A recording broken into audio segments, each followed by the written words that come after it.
আসসালামু আলাইকুম দর্শক, ত্রয়োদশ জাতীয় সংসদ নির্বাচন উপলক্ষে বাংলাদেশ টেলিভিশন চট্টগ্রামের বিশেষ আয়োজন নতুন ভোটারদের আলোচনা অনুষ্ঠান প্রথম ভোটে আপনাদের সবাইকে সাদর আমন্ত্রণ। এই মুহূর্তে দেশে এবং দেশের বাইরে যারা এই অনুষ্ঠান দেখছেন তাদের প্রত্যেকে স্বাগত জানাচ্ছি আমি শাহনাজ রিটন। এবং আজকে আমার সঙ্গে যে চারজন নতুন ভোটার যুক্ত হয়েছেন প্রথমেই তাদের সঙ্গে পরিচিত হই। আমি ডান পাশ থেকে আমার পরিচয় পর্বটা শুরু করতে চাই। আসসালামু আলাইকুম, আমার নাম এস এম আব্দুল রাফিক। আমি বর্তমানে পড়াশোনা করছি এমবিবিএস তৃতীয় বর্ষে চট্টগ্রাম মেডিকেল কলেজে এবং আমি সরাইপাড়া পাহাড়তলী এলাকার বাসিন্দা এবং চট্টগ্রাম 10 আসনের ভোটার। আপনার পরিচয় দিলেন কিন্তু আপনি প্রথম ভোটার সেটা বললেন না। নিঃসন্দেহে প্রথম ভোটার। নিঃসন্দেহে প্রথম ভোটার। আসসালামু আলাইকুম, আমি সাইফুল ইসলাম ইমন, চট্টগ্রাম মেডিকেলের ফাইনাল ইয়ারে পড়াশোনা করছি। আমি একজন প্রথম ভোটার, আমি কক্সবাজার 3 আসনের ভোটার। আমরা এর বাম পাশে আসতে চাই। আমি আলনাদিম সামি, শিক্ষার্থী, চট্টগ্রাম মেডিকেল কলেজ। আমি প্রথম ভোটার, আমার ভোটার আসন হচ্ছে কুমিল্লা 11 চৌদ্দগ্রাম। আমি মোহাম্মদ নাজমুল আলম খান, আমি পড়াশোনা করছি Chittagong medical college final year, আর আমি হচ্ছে চাঁদপুর সদর 3 আসনের ভোটার এবং আমি হচ্ছে প্রথম ভোটার। দর্শক, একটি মজার ব্যাপার হচ্ছে আজকে যে চারজন অতিথি আসছেন, প্রথম ভোটার আসছেন, তারা চারজনই চিকিৎসা পেশায় নিয়োজিত হবেন সামনে। তারা চিকিৎসা বিভাগের শিক্ষার্থী। নিঃসন্দেহে এটি আমাদের এই অনুষ্ঠানের জন্য বড় প্রাপ্তি। আমি রাজীব আপনাকে দিয়ে একটু শুরু করতে চাই। প্রথম ভোটার হয়েছেন, যদি একটু অনুভূতিটা বলতেন। আসলে যেদিন প্রথম কাগজটা পেয়েছিলেন অথবা যেদিন রিকগনাইজেশন হয়েছিল সেদিন আপনার কেমন লেগেছিল, আসলে কীরকম ফিলিংস ছিল? সম্ভবত আমার 22-21 বছর বয়সে আমি হচ্ছে আমার এনআইডি করি এবং এবার যে ভোট, এই ভোট নিয়ে আমি খুবই এক্সাইটেড। এবং আমি যতটুকু শুনছি আমার পরিবার থেকে যে বাংলাদেশে তৃতীয় ঈদ হিসাবে পরিচিত হচ্ছে আমাদের এই নির্বাচন, এবং আমি এই নির্বাচনে আমার ভোট দেওয়ার জন্য পুরো উন্মুখ হয়ে আছি। আমি আপনার কাছ থেকে একটু শুনতে চাই, প্রথম ভোটার হয়ে কেমন লেগেছিল, অথবা আপনি কখন বুঝতে পারলেন যে আপনি নিজেকে নাগরিক ভাবছেন কিনা? না, আমি যখন হচ্ছে এনআইডি কার্ডের জন্য আমার যখন বয়স হলো, তখন আমি যখন আবেদন করি এবং হচ্ছে ছবি দেওয়ার পরে স্বাক্ষর দেওয়ার পরে যখন আমার এনআইডিটা হাতে আসলো, তখন আমি বুঝতে পেরেছি যে আজ থেকে আমি বাংলাদেশের একজন অফিসিয়াল নাগরিক। প্লাস এখন থেকে হচ্ছে আমার মতামতেরও মূল্য আছে এবং বাংলাদেশের সরকার বা হচ্ছে আমার নেক্সট প্রধানমন্ত্রী এগুলা নির্বাচনে আমি আমার মূল্যবান যে মতামত আছে সেটা আমি প্রয়োগ করতে পারবো। নিজেকে একটু পাওয়ারফুল মনে করলেন যে আসলে আপনার কথা শুনে যে না তুই আর বাচ্চা নেই, এরকম কথা আর কি বড়দের মুখ থেকে। জিনিসটা এরকম তো আমার মতামতের মূল্য আছে, আমি এটা বুঝতে পারছি। মানে আমি এখন বড় হয়েছি, অথবা হচ্ছে আমি একজন নাগরিক।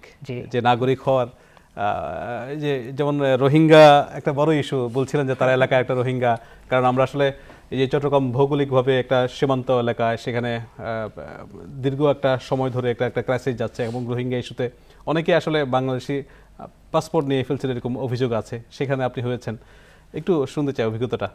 আমি আসলে ভোটার হয়েছি বা এনআইডি পাচ্ছি, ভোট দিব, সে ধরনের কোনো আমার সাথে ছিল না। আমি হচ্ছে যখন কলেজে পড়তাম 20 সালের দিকে, তখন বাসা থেকে দূরে ছোট একটা ফোন ইউজ করতাম। একটা সিম নষ্ট হয়ে গেছে, আমি সিম নিতে পারতেছি না। কেন? আমার এনআইডি নেই, আমি তখন আর সিম নিতে পারতেছি না। আপনি প্রয়োজনে ভোটার হয়েছেন এরকম জিনিসটা। তারপর দেখা গেল আমি বাসায় আসতে হলো, আব্বুর ফিঙ্গারপ্রিন্ট দিয়ে ভোটার কার্ড দিয়ে হচ্ছে আমাকে সিম কিনতে হলো। তখন ভাবলাম আমার একটা এনআইডি হলো বলে আমি আমারটা নিতে পারতাম, আমিও একটা অধিকার। তারপর মানে আমি যখন 23 সাল মনে হয় প্রথম এনআইডি পাইলাম, এনআইডি পাওয়ার পরে আমার ফার্স্ট নক করছে ওটা, আজকে থেকে হয়তো আমার একটা সিম কিনা যাবে প্রয়োজনে, মানে আমিও আমার এনআইডিটা ইউজ করতে পারবো। আপনার কাছে ভোটের কথা মনে হয়নি তখন? তখন আসলে বুট, এই যে এখন একটা উৎসবমুখর পরিবেশ দেখতেছি, তখন আমি ও ধরনের কোনো উৎসবমুখর পরিবেশও দেখতেছিলাম না। আর বুট কখন আসতো কখন যাইতো, মানে সে ধরনের কোনো কিছু দেখি নাই আসলে। তখন আমাকে এনআইডি আসছে, ভোট দিতে হবে, সেটি সে ধরনের কোনো মাইন্ডসেটই ছিল না। খুব বেশি ম্যাটার করতো না আর কি। ম্যাটার করতো না। রফিক, আপনার কাছে একটু শুনতে চাই যে সবার তো শুনলাম আর কি, নিজেকে একটু নাগরিক ভাবা, আপনার কথা ফ্যামিলিতে, সোসাইটিতে আপনার মতামতকে গুরুত্ব দেওয়া, আপনি নিজেকে একটু মূল্যবান মনে করা, এরকম বিষয়গুলো কাজ করছিল কিনা? 18 বছর হওয়ার পরেই এনআইডি কার্ডের জন্য অ্যাপ্লাই করেছিলাম, জাস্ট সাধারণ নিয়মেই। খুব সম্ভবত 2021 কিংবা 22-এর দিকে আমি প্রথম আমার এনআইডি কার্ডটা পাই। তো হ্যাঁ, তখন যখন এনআইডি কার্ডটা হাতে পেলাম তখন মনে হলো যে আমার নিজের মতের একটা গুরুত্ব আছে। আমি রাষ্ট্রের একটা গুরুত্বপূর্ণ কোনো সিদ্ধান্তের মধ্যে নিজের মত প্রকাশ করার স্বাধীনতা পাবো। কিন্তু যখনই প্রথম এনআইডি কার্ড পাওয়ার পর প্রথম যেই নির্বাচনটা হলো, ওই নির্বাচনে কিছুটা আমি যে আশাটা করেছিলাম ওই আশাভঙ্গ হওয়া। আশাভঙ্গ হলাম। আপনাকে নাগরিক হয়ে ওঠার যে একটা প্রেরণা, একটা অভ্যুত্থান, সেটাই হয়তো আপনার মতো যারা আছে তাদেরকে দিয়েছে আর কি। তো এই নির্বাচন হচ্ছে, সেখানে নিঃসন্দেহে আপনারা ভোটাধিকার প্রয়োগ করবেন। জি।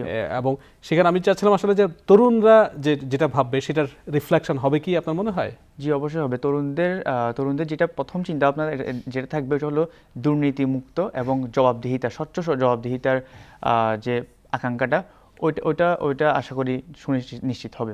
আমি বাম পাশে একটু শুনতে নাদিমের কাছে, আপনার কাছে কি মনে হয় যে তরুণরা যেটা চেয়েছিল, এটা বৈষম্যহীন বাংলাদেশের স্বপ্ন, যেখানে হিন্দু মুসলমান খ্রিস্টান এটা থাকবে না, এই পাহাড় সমতল থাকবে না, এটা আসলে বৈষম্য আর কি, এরকম ধনী গরিব থাকবে না, সেই বাংলাদেশ যেখানে মুগ্ধরা জীবন দিয়েছে, সেই বাংলাদেশ সামনে যে নির্বাচন হবে তার কতটুকু প্রতিফলন হবে মনে হয় আপনার কাছে? জি, আমরা তো আশা রাখতেছি যে আমরা যেই আশা করছি এবং হচ্ছে জুলাই অভ্যুত্থান যেই আশাতে হয়েছে, সেই আশাটা পুরোপুরি সামনে নির্বাচনের মাধ্যমে এবং যে সরকার আসবে সেই সরকার আমাদের আশাটাকে বাস্তবে রূপান্তর করবে। যদিও জানি না কতটুকু আমরা হচ্ছে আশা রাখতে পারি, এবং আমাদের আশাটাই হচ্ছে বড়। স্বামীর কাছে একটু শুনতে চাই। পূর্বে যে যতগুলা নির্বাচন ছিল সেখানে হচ্ছে ভোট দেওয়ার না দেওয়া মোটামুটি সিমিলার ছিল, কিন্তু এই নির্বাচনে আমরা ভোট দিব এবং আমরা একটুটুকু আশা নিশ্চয়ই করতে দিনে পারি। দিবেন ভোট, জি, রাতে অবশ্যই না। না না না না, দিনে দিব, সকালে দিব।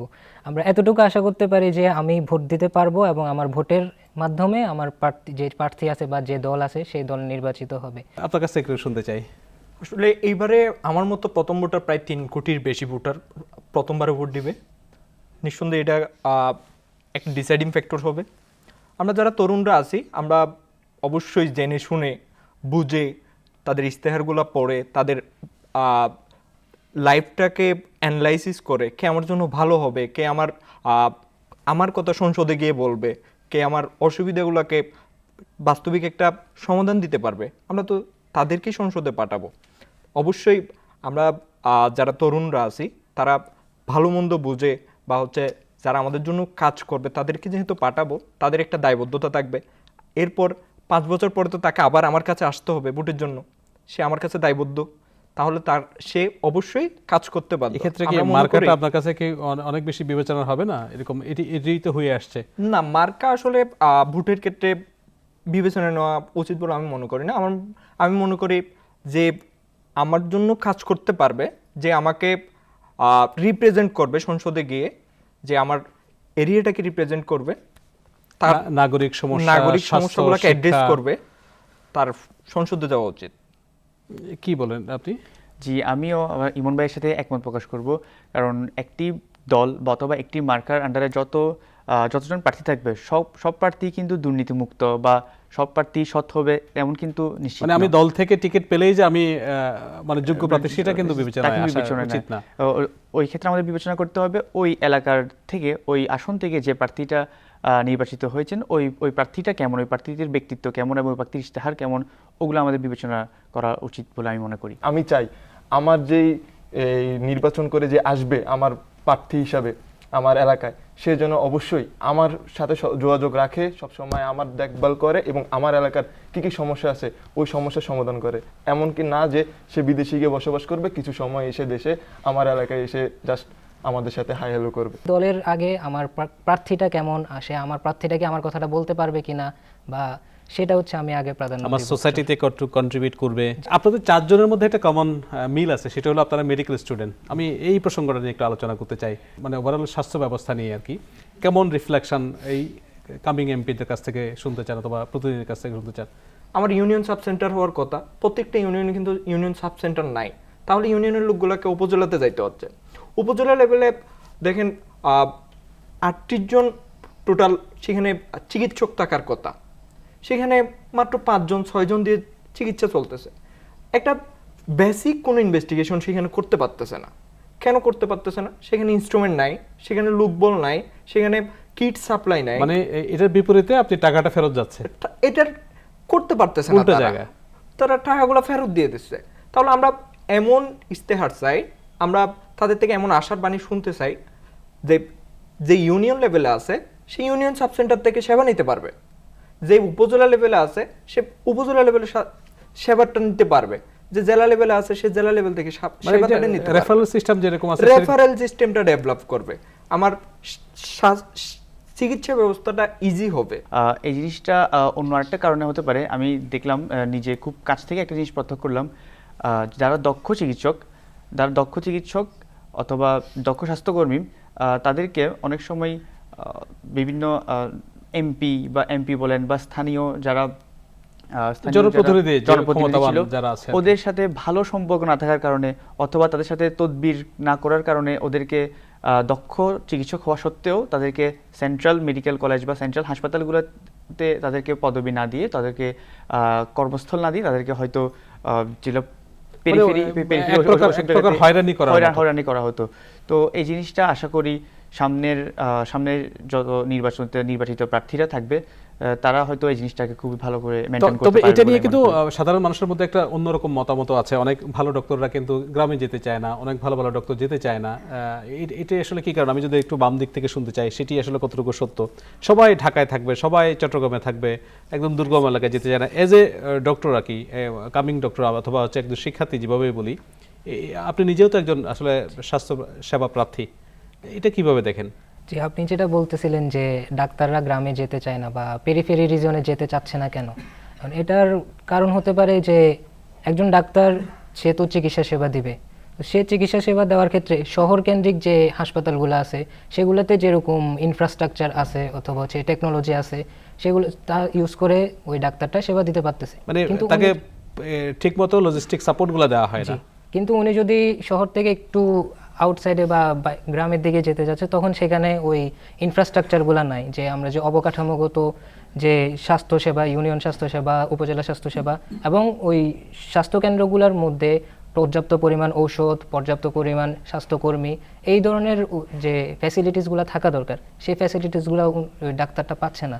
তো নিঃসন্দেহে ওই ডাক্তার হচ্ছে যত ভালো হোক, সে গ্রামের দিকে অথবা হচ্ছে যাইতে চাইবে না ওইদিকে চিকিৎসা মানে এই ক্ষেত্রে যে যারা নীতি নির্ধারক আছেন, সামনে সংসদে যাবেন, তারা যদি ওই এনভায়রনমেন্ট তৈরি করে, নিশ্চয়ই কিছু একটা অংশ, বড় অংশ না গেলেও কিছু একটা অংশ কিন্তু আগ্রহী হবে। আমি আরেকটা কথা অ্যাড করতে চাই, সেটা হচ্ছে সিকিউরিটি। আপনি দেখবেন প্রত্যেক দিন কোনো না কোনো নিউজ পেপারে অমুক হাসপাতালে হামলা। একজন ডক্টর সর্বোচ্চতা দিয়ে ট্রাই করে তার পেশেন্টটা যাতে সেভ করা যায়, বেটার একটা ট্রিটমেন্ট যাতে দেয়া যায়। কেউ তো চায় না যে এই পেশেন্টটা মারা যাক, তাহলে হামলে পড়তেছে, তারপর তার একটা রিস্ক থেকে যাচ্ছে, তার একটা ঝুঁকি থেকে যাচ্ছে, সেই ঝুঁকি থেকেও অনেকে হচ্ছে মানে সেটা হয়তো শহরেও যে নাই তা না, তবে এটা হয়তো তুলনামূলক কম, এই কারণেই হয়তো এটা বলা আর কি। আসলে নিরাপত্তা ঝুঁকি এবং এটা অ্যাওয়ার না, হয়তো আমাদের পেশেন্টগুলো হয়তো অ্যাওয়ার না। এটা বাচ্চা খিচুড়ি দিল, সে মারা গেল, হয়তো ডাক্তার মনে করে যে ডাক্তার একটা ইনজেকশন দিল, মারা গেল। বেসিক্যালি হয়তো প্রোটোকলটা এরকম যে এরকম হইলে খিচুড়ি দিলে এই ওষুধটা দিবে, কিন্তু ওই ওষুধটা খাওয়ার পর বাচ্চাটা মারা গেল। তো আমরা আসলে নীতি নির্ধারক যারা হবেন তারা এই বিষয়গুলো দেখবেন।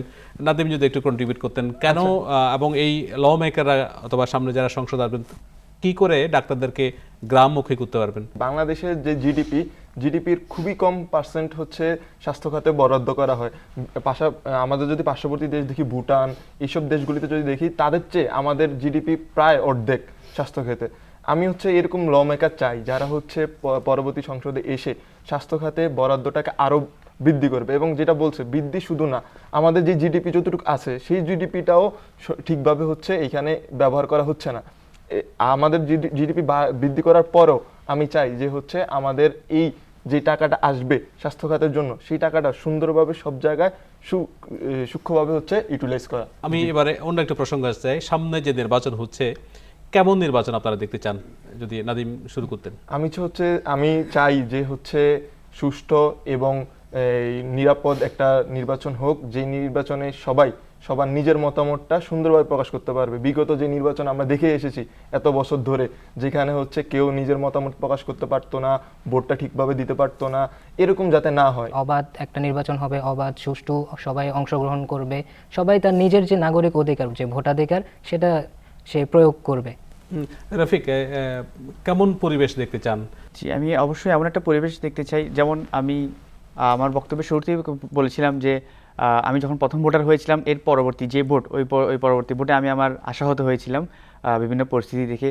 তো আমি চাই না ওই রকম পরিস্থিতি হোক, যে পরিস্থিতিতে আমি ভোট কেন্দ্রে গিয়ে শুনতে পারি যে আমার ভোট আগে হয়ে গেল। এবং আমি একটা ভিন্ন প্রসঙ্গে আসতে চাই, এই ভোটের পাশাপাশি আরেকটা ভোট কিন্তু আছে, আমরা হয়তো এতক্ষণ আলোচনা করলাম না, সেটা কিন্তু কম গুরুত্বপূর্ণ নয়।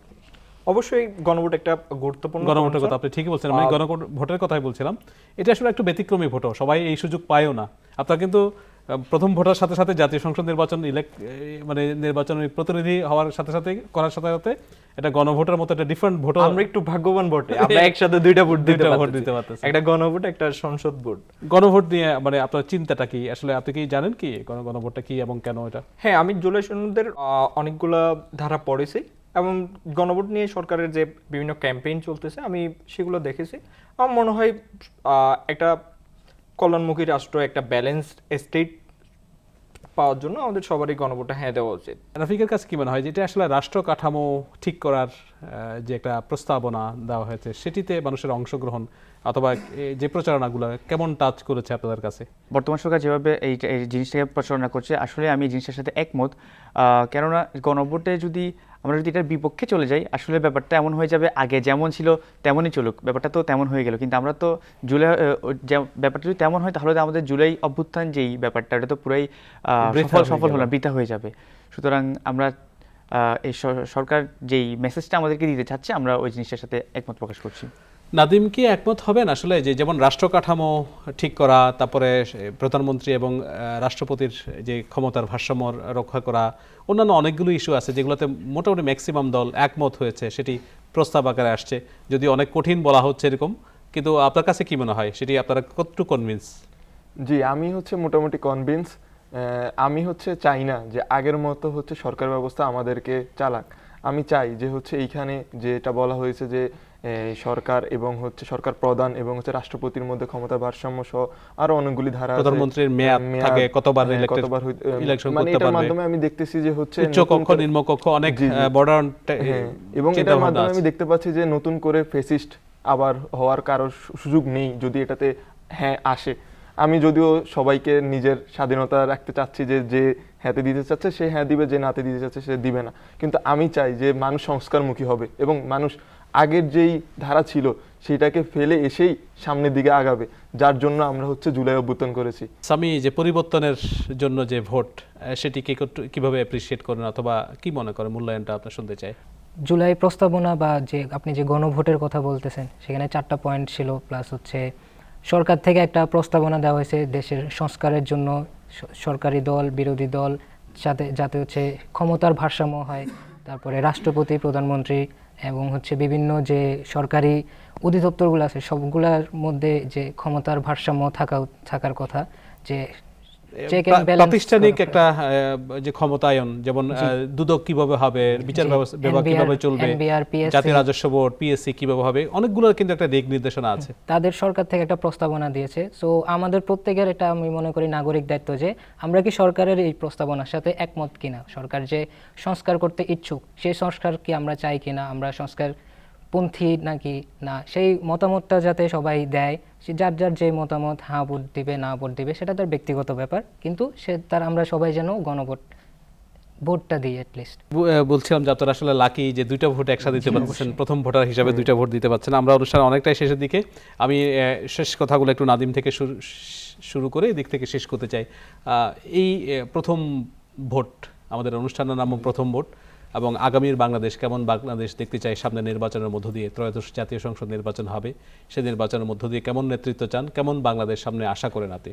জি, আমি মূলত একটা পয়েন্টে আমার অ্যান্সারটা দিব, সেটা আমি চাই জবাবদিহিমূলক আমার একটা বাংলাদেশ হবে, যেই বাংলাদেশের মধ্যে আমাদের যে এমপি প্রার্থী, যে এমপি হবে, সে যাতে আমাদের উপর নিজেদের কর্তৃত্ব প্রণয়ন না করে সে আমাদের কাছে জবাবদিহি দিবে, এবং সে কি কাজ করতেছে এবং তার কি কি সেভাবে চলছে, তার জীবনযাপন কিভাবে হচ্ছে, এই জিনিসটা যাতে আমরা জানতে পারি এবং সে এই জিনিসগুলির জন্য আমাদের কাছে অন্তত জবাবদিহি থাকবে। সে আসলে ক্ষমতা বলবে না, সে একটা দায়িত্ব প্রাপ্তর মতো করে সেই তার মানে আচরণটা এরকম হোক। এবং আমি আরেকটু অ্যাড করব, আমি এমন প্রার্থীকে চাই যে রাজনীতিকে পেশা মনে করবে না, রাজনীতিকে মনে করবে মানুষের সেবা। অনেক মূল্যবান কথা। আমি একটু সামির কাছ থেকে শেষ কথাটা শুনতে চাই। Government is the servant of peoples. So আপনার সার্ভেন্ট যদি আপনার কাজগুলো প্রপার না করে তাহলে আপনি তাকে জিজ্ঞেস করতে পারবেন, আপনার সেই জবাবদিহি আমরা করার। কিন্তু মানে পিপলকে সার্ভেন্ট হতে দেখেছি এরকম, জি, তাই না? আমাদের মানুষের আগে মানে একটা ওরা culture মালিক হয়ে গিয়েছিল, হ্যাঁ, ওরাই ওরা মনে আমাদের করে মালিক, মালিক, হ্যাঁ, অথচ প্রভু জনগণ ছিল। মালিক বলা হয় ডেমোক্রেসিতে। সো কোনো দল বা কোনো সরকার যেন আমাদের প্রভু না হয় কিন্তু সেবক হতে পারে, আমরা সেই আকাঙ্ক্ষা করব। এবং আগামীর বাংলাদেশ হবে আমাদের যে তরুণের বাংলাদেশ, তারুণ্যের যে একটা চেতনা, তারুণ্যের কথা, সেই কথাগুলো যারা শুনবে, আমি আশা করব এরকম একটা বাংলাদেশ যাতে আমরা পাই। অনেক সুন্দর প্রত্যাশা আপনার, এই প্রত্যাশা নিঃসন্দেহে বাংলাদেশের আপামর জনতার প্রত্যাশা। আমি একটু রাফিককে দিয়ে আপনার শেষ কথাগুলো একটু শুনতে চাই, তারপর ইমানের কাছে আসবো। জি, আমি অবশ্যই এমন প্রত্যাশা রাখবো।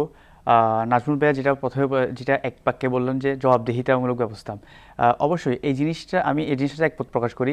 কারণ এই জবাবদিহিতা যখন থাকবে তখন কিন্তু দুর্নীতিমুক্ত হবে, দুর্নীতিমুক্ত, চাঁদাবাজি মুক্ত বা এইসব জিনিসগুলো থেকে যারা নির্বাচিত প্রার্থী তারা বেরিয়ে আসবে।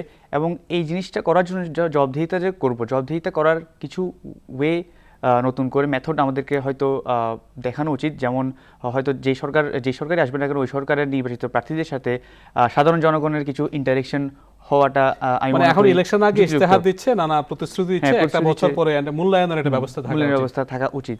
আর যাদের সাথেই ইন্টারেকশনটা করবে ব্যাপারটা যেন এমন না হয় যে তাদের দলের মানুষ কিছু নিয়েই আমি ইন্টারেকশনটা করছি, ব্যাপারটা এমন যাতে না ইম্পার্শিয়াল হওয়া। ইম্পার্শিয়াল হওয়া, সাধারণ জনগণের সাথে ইন্টারেকশন হওয়া। আপনার কাছে নতুন একটা জিনিস পেলাম যে মানে তাদেরকে আবার মুখোমুখি করা, মুখোমুখি মিডটার্ম করা, অথবা একটা মুখোমুখি সময় করা নিয়ে আর কি। after the election।